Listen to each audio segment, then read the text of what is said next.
binili niyo sa TikTok? Baka may nabibili ko sa TikTok. Ano ko? Yung mga LB na Pepeki. Pero yung... Ito original tong LB ko eh. Speaking of, sorry.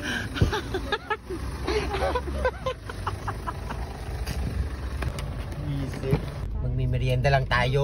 Ayun o, yung 999. Galit na galit kayo eh. 999 lang.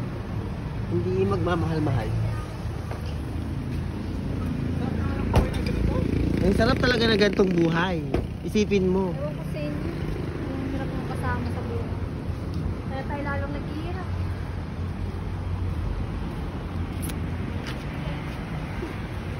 Tagal nyo naman. Bakit lalo pang order mo? Pang-order. Dito kami sa hulaan nyo kung asan kami. Hindi ko nga rin ba alam. Napanood ko na lang itong video at pinipisim niya isa-isa. Nahanap siguro kung saan makapal yung kamatis tsaka lettuce.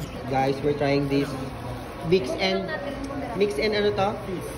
Mix and fish. Oh, 1, 1, 2, 3. 2, 3, go pa nga. I-boomerang to daw eh. Paano kaya i-boomerang yan? Naka-video. Mix and fish dito sa Burger King. Ano lang siya? 999. Tama. 99 pesos. Burger na siya. Whopper Junior. Tsaka hot float. Pwede rin ganon. Basta bahala ko. So dito aabot yung 99 at 89 pesos nyo. Depende sa mix and match ko. 24 hours na to guys. So dito lang. Bye-bye. Breakfast. Paggabi. Nguya siya, di ba? Spendable siya, no? Spendable. Pang India's burger lang tayo.